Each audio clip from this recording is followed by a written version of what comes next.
कि गाड़ी पलटनी चाहिए। इनकाउंटर बहुत ज़रूरी है। हमारी सरकार रहती तो यहाँ पर राज्य में इनकाउंटर की बहुत कमी है। वरुण जी, मैं स्पष्ट और साफ साफ कहता हूँ, जब तक इनकाउंटर आप नहीं कीजिएगा, यहाँ के अपराधियों में और बलात्कारियों में भय व्याप्त नहीं होगा। भय बिनु प्रीत नहीं, समझ लीजिए। महाजंगल राज, राक्षस राज, महिषासुर राज, आप जो कह लीजिए। अभी न बेगूसराय के स्वर्ण व्यापारी सोशल मीडिया पे वीडियो बनाकर डाले कि माननीय मुख्यमंत्री जी आपके जिलाधिकारी के पास एप्लीकेशन देते हैं हथियार के लिए, वो हथियार नहीं दे रहे हैं, और एक टुच्चा सा कट्टा लेकर आता है हफ्ता और मांगने के लिए, रंगबाजी मांगने के लिए। या तो आप व्यापारियों को हथियार दीजिए, नहीं तो सुरक्षा दीजिए।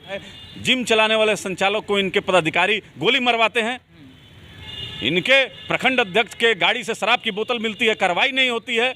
माननीय मुख्यमंत्री जी, सत्ता भी बदलता है और अहंकार तो रावण का भी नहीं रहा है, आपका भी नहीं रहेगा।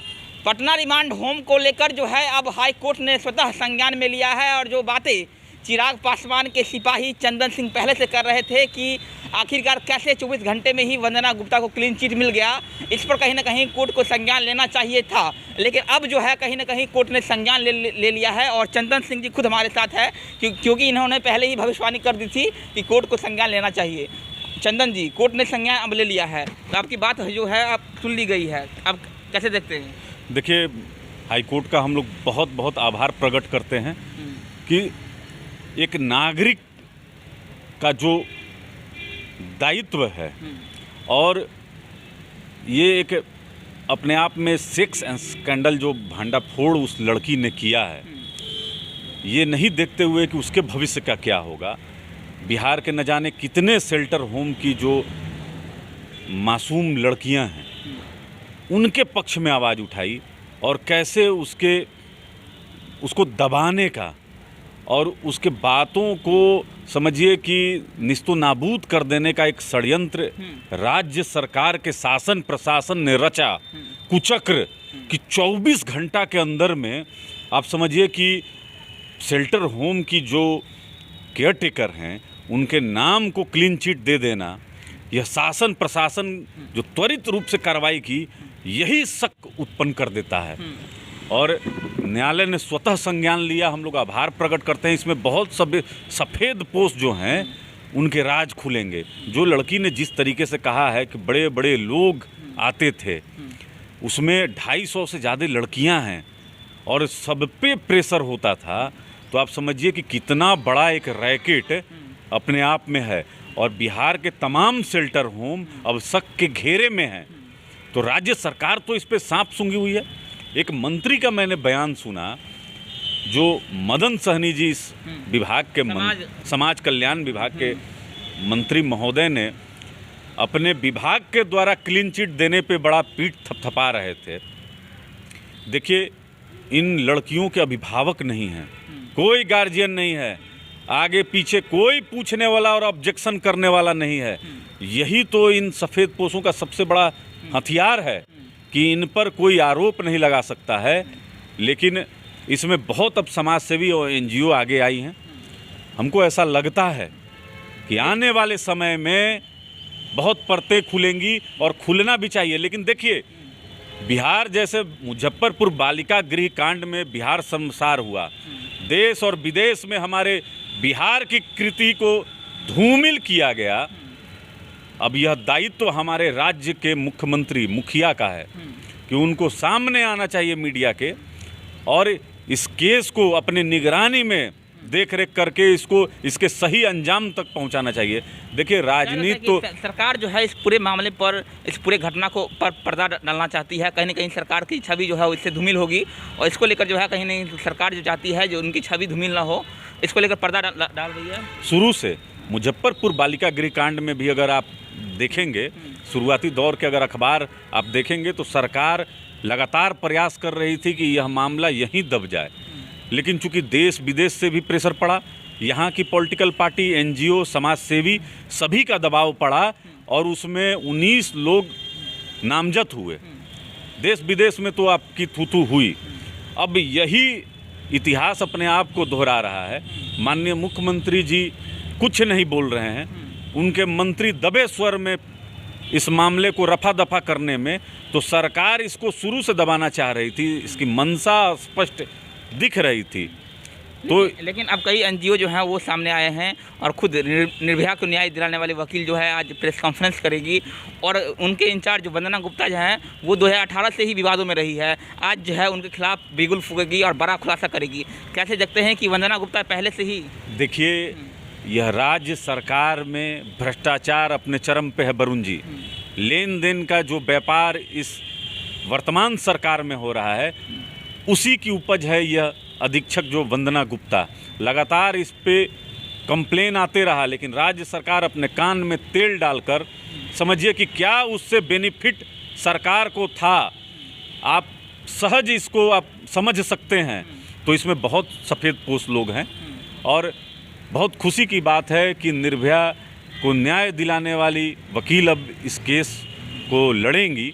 लोक जनशक्ति पार्टी रामविलास पूर्णतः अपना समर्थन उनको देती है, और जिस परिस्थिति में भी अगर पार्टी की ज़रूरत उनको पड़ेगी, हम लोग मदद करेंगे। लेकिन इसको इसके सही अंजाम तक पहुंचाने में अभी बहुत कठिनाई है वरुण जी। बहुत ताकतवर लोग इसको रोकना चाहेंगे, मुंह बंद करना चाहेंगे, आवाज़ को दबाना चाहेंगे, लेकिन हमारे राष्ट्रीय अध्यक्ष आदरणीय चिराग पासवान जी पीड़ित लड़की के साथ और उन जैसे सैकड़ों बच्चियों के साथ खड़े हैं। पूरी पार्टी खड़ी है, हम लोग खड़े हैं, हम लोग आवाज़ बनेंगे, और हम लोग का पूरा समर्थन है। न्याय मिलना चाहिए। हम लोग यह मानते हैं कि देखिए, नीतीश कुमार के शासन में बहन बेटियां सुरक्षित नहीं हैं। अब जब तक इस सरकार को हम लोग उखाड़ नहीं देंगे, यह राजनीति का विषय है इनको हटाना, लेकिन किसी भी बिहार के जो आम नागरिक हैं उनको अपना इज्जत सबसे प्यारा है, और इज्जत अगर कोई तार तार करेगा तो उसको आप समझ लीजिए। हम लोग तो बराबर मुख्यमंत्री से, मैं कितनी बार वरुण जी आग्रह कर चुका हूँ, अरे माननीय मुख्यमंत्री जी, यहाँ भी अपराधियों की और बलात्कारियों के गाड़ी को पलटिए। यहाँ पर राज्य में इनकाउंटर की बहुत कमी है वरुण जी, मैं स्पष्ट और साफ साफ कहता हूँ। जब तक इनकाउंटर आप नहीं कीजिएगा, यहाँ के अपराधियों में और बलात्कारियों में भय व्याप्त नहीं होगा। भय बिनु प्रीत नहीं, समझ लीजिए, बिना भय का प्रीत नहीं होता है। यहाँ के शासन प्रशासन अब समझिए कि एकदम निरंकुश हो गई है। जब नीतीश कुमार में एनर्जी नहीं दिखती है, वो एनर्जी खत्म हो गई है, उत्साह नहीं है उनको। हाँ। गवर्नमेंट चलाने का जो उत्साह होता है, नीति निर्धारण, सिद्धांत बनाने का, और किस तरीके से हमारा राज्य का विकास हो, शासन तंत्र एकदम परफेक्ट रहे, अपराधी यहाँ से राज्य छोड़कर भागें, ऐसा कोई विचार माननीय मुख्यमंत्री जी में स्पष्ट दिखता नहीं है। यह राजनीति करने के लिए मात्र फेविकॉल डाल के अपने मुख्यमंत्री के कुर्सी पर बैठे हुए हैं। माननीय मुख्यमंत्री जी, आप गृह मंत्री भी हैं दुर्भाग्य से बिहार का, आपसे नहीं संभल रहा है, आपको छोड़ना चाहिए, रिजाइन देना चाहिए। और क्या का समीक्षा करते हैं, अपने विभाग का तो कभी समीक्षा कर लीजिए। मात्र ये देखिए, एसपी डीएम का ट्रांसफ़र पोस्टिंग जो पैसा नहीं पहुंचाता है, उसका ट्रांसफ़र पोस्टिंग ही खाली करते हैं। इनके समझिए कि कैबिनेट से खाली यही सब होता है, ट्रांसफ़र पोस्टिंग का जितना पैसा वाला काम है सब वही सब करते हैं। इनका कोई काम धरातल पर दिख रहा है? कोई काम इनका नहीं दिख रहा है। यह बिहार के अब तक के सबसे फ्लॉप मुख्यमंत्री हैं, सबसे फ्लॉप। कुर्सी से हटने के बाद इनका नाम लेने वाला कोई नहीं रहेगा। लेकिन ये है कि बेटियों को खाना समझने वाले दरिंदों पर आखिरकार कार्रवाई कैसे होगा, कौन करेगा? मैं तो स्पष्ट कह रहा हूँ कि ऐसे दरिंदे को, बलात्कारियों को, सफ़ेद पोशों की गाड़ी पलटनी चाहिए। एनकाउंटर बहुत ज़रूरी है। हमारी सरकार रहती तो अभी तक जितने, अब देखिए 35 किलो सोना यहीं से न व्यापारी का पूरा जीवन भर का पूरा खानदान का कमीनी लेके चला गया। राज्य सरकार इसमें मौन रह जाती है और प्रशासन को पंगु कर दिए हैं, चूँकि केवल सैल्यूट मारने के लिए यह अफसर अब रह गए हैं। नहीं, दुर्भाग्य ये कह सकते हैं कि बेटियां जो है वो सड़कों पर सुरक्षित नहीं है, शेल्टर होम में सुरक्षित नहीं है। तो आखिरकार क्या बेटियां होना गुनाह है? इस सरकार में वरुण जी, दलित बच्चियों का जितना बलात्कार हुआ है और हत्या हुआ है, समझ लीजिए कि उसका आधा भी एफआईआर नहीं होता है। आप चले जाइए किसी भी थाना में, थाना प्रभारी आपको मार के भगा देगा, एफआईआर नहीं करता है।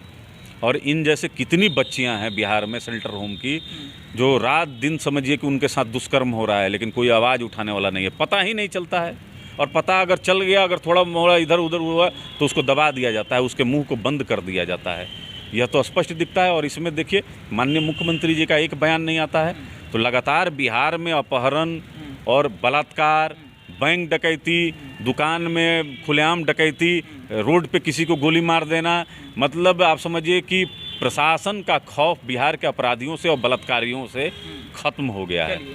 देखिए, बिहार में जहरीली शराब से बेतहाशा मौतें हो रही है, छोटी छोटी बच्चियों का बलात्कार कर उनकी हत्याएं की जा रही है, सोने की दुकान को लूटा जा रहा है, व्यापारियों को धमकाया जा रहा है, दिन दहाड़े लोगों को गोलियां मारी जा रही है, लोगों का मोबाइल छीना जा रहा है। और यह सब नीतीश कुमार के सुशासन वाली सरकार में हो रही है। और सवाल यही है कि क्या बिहार में अपराधियों का मनोबल 7वें आसमान में पहुंच गया है? क्या उनमें कानून का खौफ जो है वो घटता जा रहा है? ये बहुत बड़ा सवाल है। चंदन जी, आखिरकार अपराधियों में डर पैदा कैसे होगा? अंतिम सवाल। देखिए, अपराधियों में डर सिर्फ इनकी गाड़ी पलटने से होगा वरुण जी। दुर्भाग्य से मुझे यह कहना पड़ रहा है, बगल के राज्य में इनका उत्तर प्रदेश में जिस तरीके से गाड़ी पलटी और एक इनकाउंटर करने पे 500 अपराधियों में खौफ बढ़ गया। आप इतना खौफ कर दीजिए कि अपराधी आपके राज्य छोड़कर भाग जाएं।